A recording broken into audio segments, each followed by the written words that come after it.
The Montana House of Representatives disgraced itself this week by voting to ban transgender lawmaker Zooey Zephyr from speaking on the House floor. She will have to cast votes remotely until the legislative session ends on May 5th. Vindictive House Republicans retaliated against Zephyr because she told the truth, and that's the one thing they can't handle. When lawmakers in the GOP-controlled House introduced a bigoted bill that would ban hormone treatments and surgical care for transgender minors, Zephyr correctly said it would, quote, put blood on your hands. That's her opinion, and it's backed by medical groups such as the American Academy of Pediatrics. They say that bans on transgender care can lead to serious mental health risks to young people. The legislature is also overstepping its authority by having the state interfere with the rights of patients, doctors, and parents to make deeply personal decisions without the state butting in. The Montana Freedom Caucus, a group of 21 conservative lawmakers, accused Zephyr of, quote, attempting to shame the Montana legislative body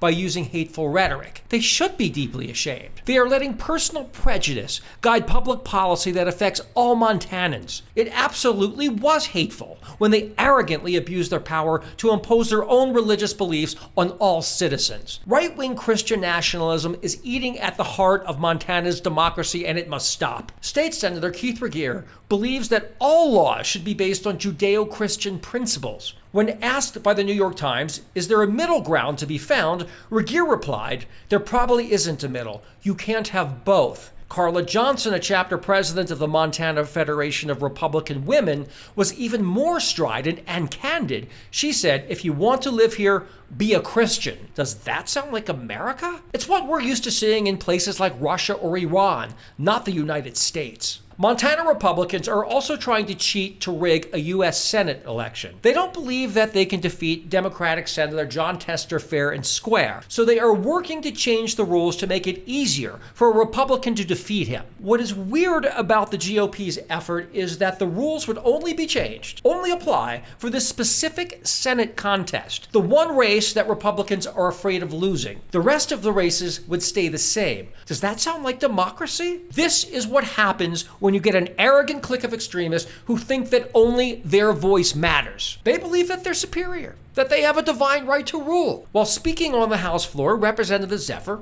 said she was offering a defense of democracy itself. She's right.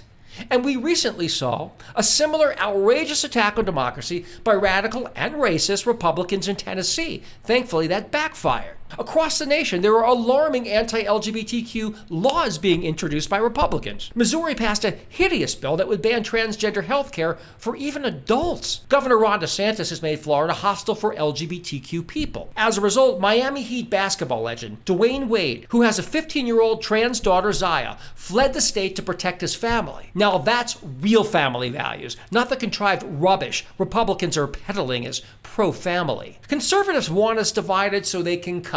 We no longer have the luxury of seeing as isolated their vicious attacks on transgender people, African Americans, Jews, immigrants, and women's reproductive freedom. It's part of a well-worn authoritarian playbook to oppress minorities, suppress dissent, and dismantle democracy. All freedom-loving people must join forces to reclaim America from Republicans before it's too late. As the saying goes, united we rise, divided we fall.